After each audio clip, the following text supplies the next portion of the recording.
Zona desmilitarizada Corea del Sur. Hyun-Chol Choi, subdirector de la Agencia Central de Inteligencia Coreana, hace un gesto hacia el paisaje seco, montañoso y mediocre que se encuentra al norte de nosotros. Podría pensarse que es el sur de California, de no ser por los fortines vacíos, las banderas descoloridas y las vallas de alambre de espino oxidado que recorren el horizonte. ¿Qué pasó? Nadie lo sabe. No había ningún país tan preparado como Corea del Norte para repeler la plaga. Ríos al norte, océanos al este y al oeste y al sur, hace un gesto hacia la zona desmilitarizada. La zona más fortificada de la Tierra. Ya lo ve, lo montañoso que es el terreno, lo fácil que resulta defenderlo, pero lo que no ve es que esas montañas son un laberinto de titánicas infraestructuras militares e industriales. El gobierno de Corea del Norte aprendió unas lecciones muy duras después de la campaña de bombardeos estadounidenses de los 50, y había estado trabajando desde entonces para crear un sistema subterráneo que permitiera a su gente luchar desde un lugar seguro. Su población estaba muy militarizada, adiestrada hasta tal punto que hacía que Israel pareciese Islandia. Había más de 1 millón de hombres y mujeres armados de forma activa y otros 5 millones se encontraban en la reserva.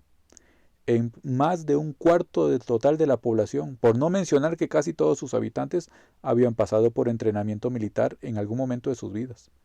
En cualquier caso, más importante que ese entrenamiento, sobre todo para este tipo de guerra, era el grado prácticamente sobrehumano de disciplina nacional.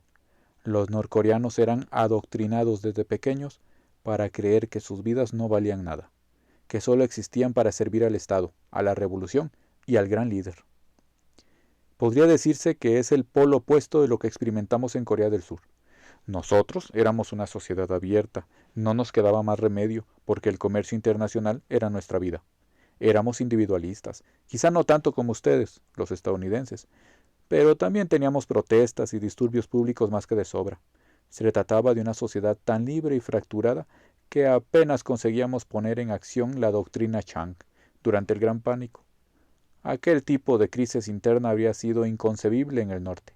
Nuestros vecinos eran personas que incluso cuando su gobierno provocó una hambruna casi genocida, prefirieron comerse a los niños, antes que alzar sus voces por encima de un susurro. Era la clase de servilismo con el que Adolf Hitler habría soñado.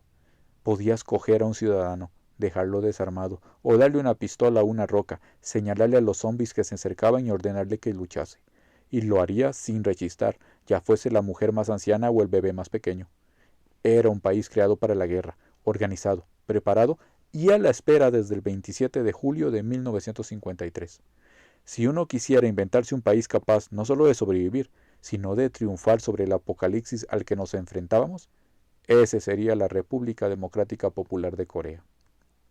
Entonces, ¿qué pasó? ¡Ah! Más o menos un mes antes de que empezasen nuestros problemas, antes de que se informase de los primeros brotes en Pusan, en el norte, de repente y sin razón alguna, cortó todas las relaciones diplomáticas. No nos explicaron por qué la línea de ferrocarril, la única conexión terrestre entre nuestros dos lados, se había cerrado de improviso, ni por qué los ciudadanos de nuestro país que llevaban décadas esperando para ver a sus parientes largo tiempo perdidos del norte, vieron sus sueños truncados por un sello de caucho. No se ofreció motivo alguno, solo nos llegó su excusa de siempre, que era un asunto de seguridad nacional.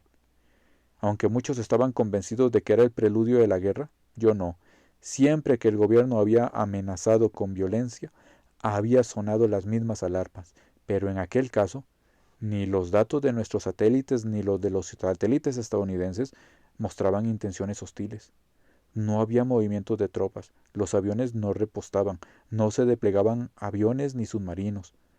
Lo único que notaron las fuerzas que teníamos apostadas a lo largo de la zona desmilitarizada era que los surcoreanos empezaban a desaparecer. Conocíamos a todos los que formaban las tropas fronterizas, los habíamos fotografiado a todos a lo largo de los años y les habíamos puesto motes como el ojos de serpiente, el bulldog, o incluso compilábamos expedientes en los que incluíamos la edad, la historia y las vidas personales que se les suponíamos. En aquel momento no había nadie, habían desaparecido detrás de trincheras, blindados y refugios subterráneos. Nuestros indicadores sísmicos también guardaban silencio. Si el norte hubiese empezado trabajos de tunelaje, o si hubiesen acumulado vehículos al otro lado de los Zetas, lo habríamos oído mejor que la Compañía Nacional de Ópera. Panmunjom es la única zona que bordea la zona desmilitarizada en la que ambos lados pueden encontrarse para las negociaciones cara a cara. Compartimos la custodia de las salas de conferencias y nuestras tropas formaban unas frente a otras a lo largo de varios metros de patio. Los guardias hacían turnos. Una noche, cuando el destacamento norcoreano entró en sus barracas, no salió ninguna unidad a sustituirlo. Se cerraron las puertas, se apagaron las luces y no volvimos a verlos. Tampoco cesaron por completo los intentos de infiltración. También cesaron por completo. Los espías del norte eran casi tan regulares y predecibles como las estaciones. Casi siempre eran fáciles de localizar, porque llevaban trajes pasados de moda y preguntaban el precio de cosas que todo el mundo conocía. Nos encontrábamos con ellos todo el tiempo, pero desde el comienzo de los brotes su número empezó a reducirse. ¿Y qué pasó con los espías en el norte? Desaparecidos, todos ellos, más o menos cuando nuestros sistemas de vigilancia electrónica se apagaron. Eso no quiere decir que no captásemos emisiones de radio inquietantes, sino que no había emisiones de ningún tipo. Todos los canales civiles y militares se apagaron uno a uno. Las imágenes por satélite nos decían que había menos granjeros en los campos, menos peatones en las ciudades y aún menos trabajadores voluntarios en los proyectos de obras públicas, y eso era algo que no había ocurrido nunca. Antes de darnos cuenta, no quedaba ni un alma viva desde Yalu hasta la zona. Desde el punto de vista de la inteligencia, era como si todo el país, todos los hombres, mujeres y niños de Corea del Norte, se hubiesen esfumado. Aquel misterio no hacía más que agravar nuestro creciente nerviosismo sobre lo que teníamos que arreglar en casa. Ya había brotes en Seúl, en Ponghang y en Daejeon. Teníamos la evacuación de Mopop y el aislamiento de Gangneung, y por supuesto nuestra versión de Yonkers en Incheon, y todo sumado a la necesidad de mantener al menos la mitad de nuestras divisiones activas a lo largo de la frontera del norte. Había demasiadas personas en el Ministerio de Defensa Nacional convencidas de que Pyongyang estaba deseando entrar en guerra, que solo esperaba ansioso a que estuviésemos en nuestro peor momento para entrar en tropel por el paralelo 38. Nosotros, la comunidad de inteligencia, no estábamos de acuerdo en absoluto. Los repetíamos que si esperaban a ese momento, estaba claro que había llegado hacía tiempo. Daejeon Mingut estaba al borde del colapso y se había elaborado planes secretos para un reasentamiento al estilo japonés. Unos equipos encubiertos ya estaban buscando ubicaciones en Kamchatka. Si la doctrina de Chang no hubiese funcionado, si hubiésemos perdido algunas unidades más, si hubiésemos fracasado unas cuantas zonas seguras más, quizás le debamos nuestra supervivencia al norte, o al menos al miedo que le teníamos.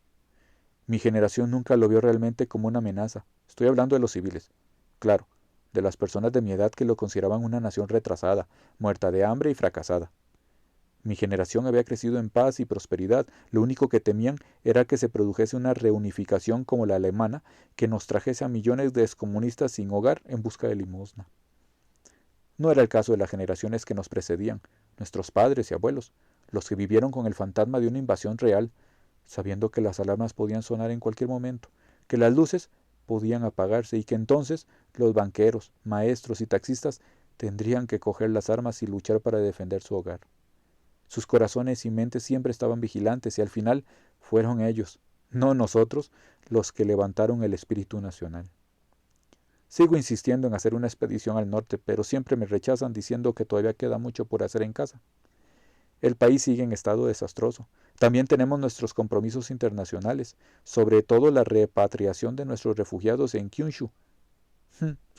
Esos japos nos deben una muy gorda. No estoy pidiendo un reconocimiento completo, solo pido un helicóptero, un bote de pesca. Solo pido que abran las puertas de Panmunjom y me dejen entrar a pie. Sin embargo, me ponen pegas. ¿Y qué pasa si activas una trampa explosiva? ¿Y si es nuclear? ¿Y si abres la puerta de la ciudad subterránea y 23 millones de zombies salen estampida? No niego el mérito de sus argumentos porque sé que la zona está llena de minas.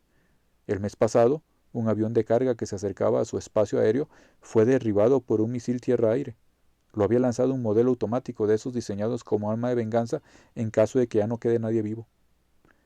La opinión mayoritaria es que evacuaron a la población y la llevaron a sus complejos subterráneos. Si eso es cierto, Nuestras estimaciones sobre el tamaño y la profundidad de sus complejos eran muy poco precisas. Quizá todos los habitantes estén bajo tierra preparando interminables proyectos bélicos, mientras su gran líder siga anestesiándose con licor occidental y pornografía estadounidense. ¿Sabrán al menos que ya ha acabado la guerra? ¿Les han mentido sus líderes otra vez diciéndoles que el mundo que conocían ha desaparecido? Puede que el alzamiento de los muertos fuese algo bueno para ellos, una excusa para apretar más el yunque en una sociedad construida sobre la obediencia ciega. El gran líder siempre quiso ser un Dios viviente y ahora, como Señor no solo de la comida de la que se alimenta su gente y del aire que respira, sino también de la mismísima luz de sus soles artificiales, quizás su retorcida fantasía se haya hecho por fin realidad. A lo mejor, ese era el plan original y algo salió muy mal. Mire lo que pasó con la ciudad de los topos, en los subterráneos de París, y si eso fue lo que ocurrió en Corea del Norte, pero en todo el país. Quizás esas cavernas contengan 23 millones de zombies, autómatas escuálidos aullando en la oscuridad y esperando a que los suelten.